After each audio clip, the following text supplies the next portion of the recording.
السلام عليكم. جبت لكم أكلة جديدة ومفيدة وقليل اللي كيعرفها، خصوصا الناس اللي مرضين مساكن بالسكر والناس اللي عندهم المناعة ضعيفة والناس اللي عندهم الحديد طايح. المهم هاد الأكلة راه معجزة وقليل اللي كيعرفها. اللي هي الباكور. الباكور من الشجرة الكرموس اللي تكون كتولد الكرموس بيض. راه كاين الكرموس بيض، كاين الكرموس كحل، وكاين الكرموس احمر. الكرموس فيه انواع.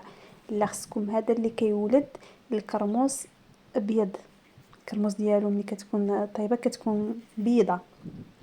هذا اللي خاصكم تحتاجوه. راه زوين بزاف والفوائد ديالو كبيره بزاف. كنزولوه وكنغسلوه. هو الباكور كيكون باقي ما طابش. باكور باقي ما طابش. كنخليوه في الماء، كنخليوه في الماء باش تزول منه داك الحليب. كنخليه واحد نص ساعه في الماء باش داك الحليب ديالو كامل اللي ينزل في الماء. هيدا تقريبا 20 دقيقه، نص ساعه هيداك. راه خطير هاد الاكله. الناس اللي مرضين بالسكر جربوها وردوا عليا الخبر.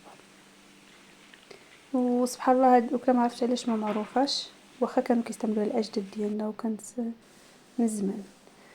من بعد كنقطعوا له داك الراس وكنقطعوا له بحال هيدا، بحال اللي كتشوفوا معايا. كنقطعوه وكنفلحوه على جوج.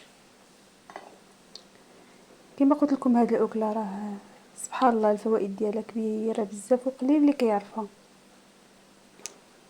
قليل بزاف وراه الفوائد ديالها لا تعد ولا تحصى. وكما قلت لكم الناس السكر خطيره بزاف. الناس اللي عندهم المناعه ضعيفه، الناس اللي عندهم الحديد طايح، راه اكله خطيره بزاف. هيدا كنقيو كنزولو. غير هو اصلا كيكون نقي، كيكون ان شاء الله كنغسلوه مزيان. كنخليوه نص ساعه في الماء حتى كيطلق الحليب ديالو. كنزولو له هاد الطرويس هيدا اللي كيكون كحل، وهذيك البلاصه اللي فيها الحليب كنفلحوها على جوج. ومن بعد نخليوه عاوتاني واحد نص ساعه، المكانه ولا 10 دقائق، المهم حتى كيزول منه داك الحليب مزيان. كيما كتشوفوا هنايا راه ساهل ماشي شي حاجه. وهاد الاكله راه ما تخافوش منها، راه بالعكس غتنفعك اكثر من كضرك. وهي نقول لك خصوصا الناس اللي عندهم السكر راه واعره بزاف.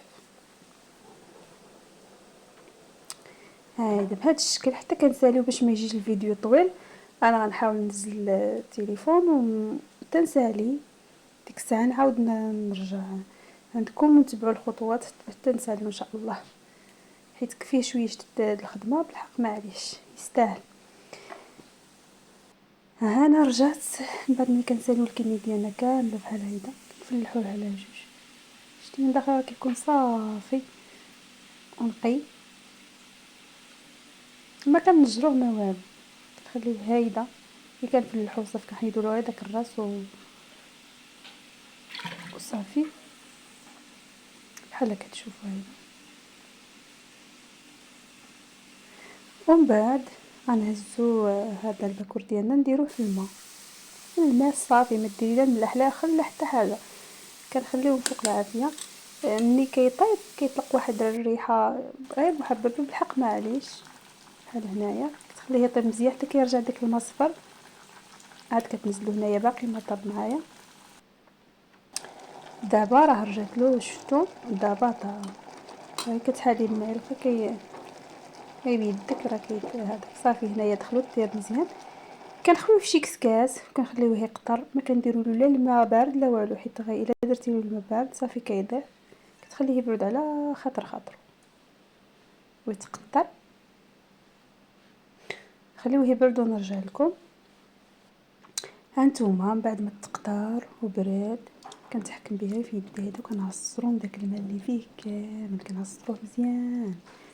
نخلي تنسالي وعاوتاني نرجع لعندكم باش ما يجيش الفيديو طويل وما نطولش عليكم. نستمر بحال هيدا حتى كنسالي الكميه ديالي. هنايا كما كتشوفوا ساليت الكميه ديالي. هنايا عصرتها من داك الماء. خصك تعصريه مزيان من الماء ديالو صافي. كنبقى المعسول من احسن المعسول. نجيب شي موس ونبقى نمعسو مزيان هيدا بالموس. هايدا نعسو مزيان.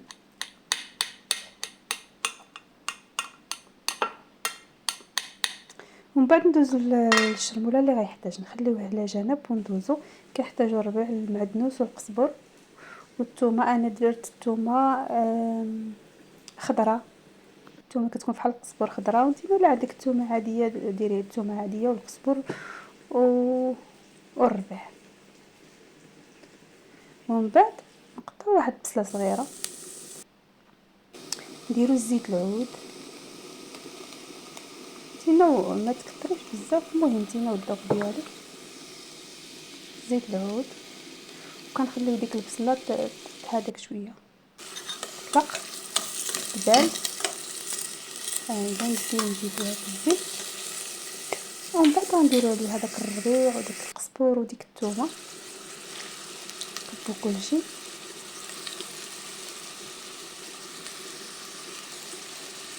صافي، ونخليوهم يتشحروا، نقصوا البوطه ونخليوهم يتشحروا بشويه حتى كيطيحوا مزيان.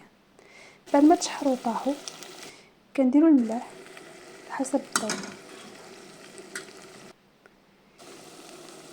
كنديروا الحار على حسب الذوق تاعي اللي كيعجبني.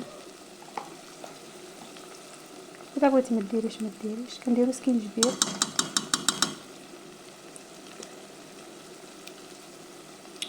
بعد نديروا الخرقوم والتحميره. انا خلطتها تما الخرقوم والتحميره شويه وما تكثرش العطريه، حيت العطريه ماشي صحيه، شويه الكامل. صافي تما ما نخليش العطريه ديالي تتحرق، نضيف واحد الكاس كبير ديال الماء بحال هكا. صافي نغطيو ونقصوا البوطه ونخليو الشرموله ديالنا تا كطيب مزيان. من بعد ما كطيب بحال هكا، تكون تخدرات وديك البصيله طابت داك الربيع طاب، صافي كنهزو داك الباكور اللي قطعناه كنضيفوه على هاد الطريقه. كنبقاو نحركو مزيان، نقصوا البوطه ونبقاو نحركو هي فوق البوطه، نتينا كتمعسي بالمعلقه، كتقلبي تقلبي، كتجي واعره، كتجي هاد الاكله زوينه بزاف، انا كتعجبني. وعاد من الفوق صحيه بزاف. بحال هاد الوقت خص بنادم يستغل هاد الباكور هذا، راه كيجي واعر وكتجي لذيذه وفي نفس الوقت صحيه، وبزاف الناس ما كيعرفوهاش للاسف. كنتمنى الفيديو ان شاء الله تبارطاجا مع الناس اللي عندهم السكر خصيصا. وفي هذا الوقت فصل الربيع راه الباكور موجود، باقي ما نضج، باقي يعني ما موجد. كنتمنى يعجبكم الفيديو، ونتلاقاو في فيديو جديد ان شاء الله. بارطاجيو الفيديو مع الناس اللي عندهم السكر مساكن باش يستافدوا. وشكرا بزاف، خليتكم على خير، مع السلامه.